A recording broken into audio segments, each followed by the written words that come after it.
Well, the United States Navy dispatched 4 warships over this past weekend following an incursion of 11 military vessels from Russia and China operating near Alaska's Aleutian Islands.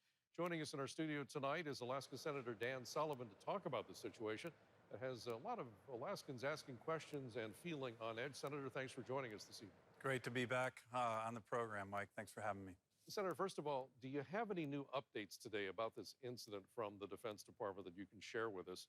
And can you just run through basically what happened?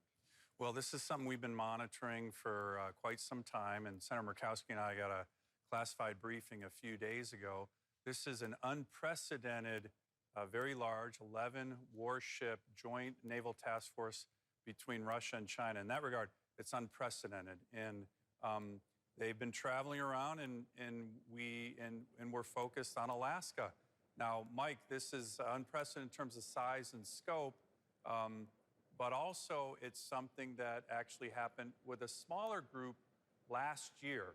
And what happened last year after this happened, the response I thought was quite tepid.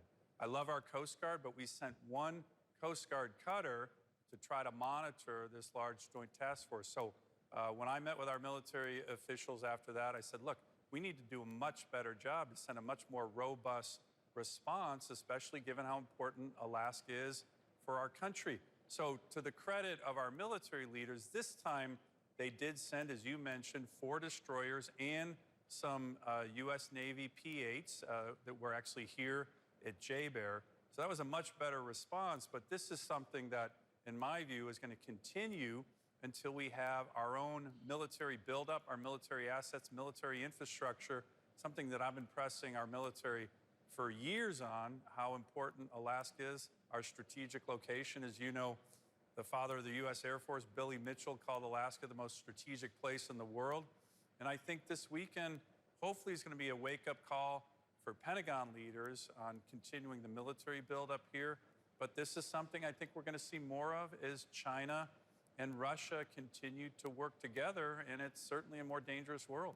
Senator, without disclosing anything that's classified, of course, can you tell us a little bit more about what happened? How close to Alaska territory did they get? How close did the U.S.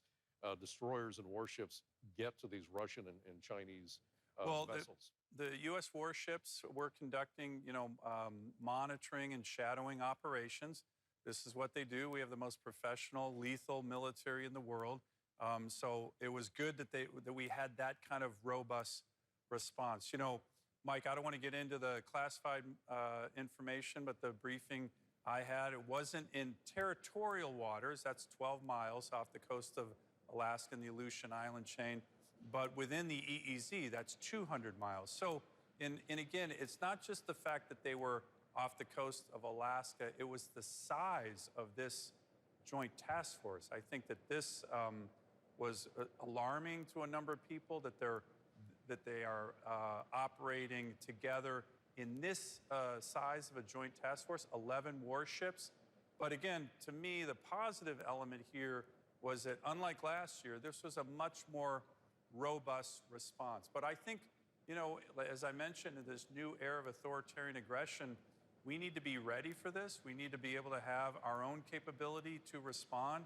And that's why I've been pressing for a continued military buildup, not just in terms of assets, more Coast Guard vessels, hopefully Navy ships, but also infrastructure. One area that I know you've been focused on in the program here in Channel 2 is the buildup of the deepwater port in Nome. That's finally starting to happen. That will give us the ability to actually have U.S. Navy vessels, U.S. Coast Guard vessels to be ported in the Bering Sea area in Western Alaska. That kind of infrastructure and power projection capability is going to be critical. But back to your question, the task force left about 2 days ago. It was in the area for a few days prior to that. It's something that our military had been monitoring from the Indo-PACOM theater into the NORTHCOM commander theater. As you know, Alaska actually is in between 2 of these combatant commands in terms of the Indo-PACOM theater and the NORTHCOM commander who protects the United States. And again, it shows why we're so important. We're the gateway to the Arctic, we're the gateway, and we're actually in the Indo-Pacific. And again, I think we're going to see more of this, and we need to be ready for it.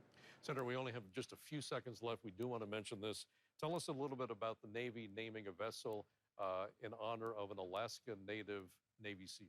Oh my gosh, we got this news today, Mike. A couple of years ago, the Navy, and I was pressing this hard, named a destroyer after the late, great Senator Ted Stevens. That's just fantastic.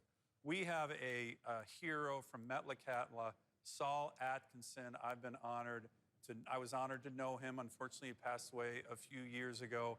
Literally one of the fathers of the U.S. Navy SEALs. He was on SEAL Team 1, the plank holder, essentially, of the Navy SEALs. 30 years in the U.S. Navy, 3 tours in Vietnam.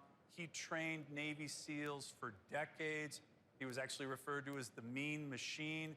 He not only trained Navy SEALs and was one of the original Navy SEALs, he trained dozens of American astronauts, including Neil Armstrong. This is a truly unsung American hero from Alaska, a great leader, and the Navy honored him today. They're going to name a U.S. Navy ship after him. I couldn't be more excited, and it's great for Alaska, great for Metlakatla, great for this wonderful family, the Atkinson family, to remember what a great American hero he was. And you mentioned the new Navy destroyer named after Senator Ted Stevens. We'll be sending a crew down to Mississippi for the christening of that vessel late next week. That's going to be great. Senator Dan Sullivan, thanks so much for joining us. Thanks, Mike. Appreciate it.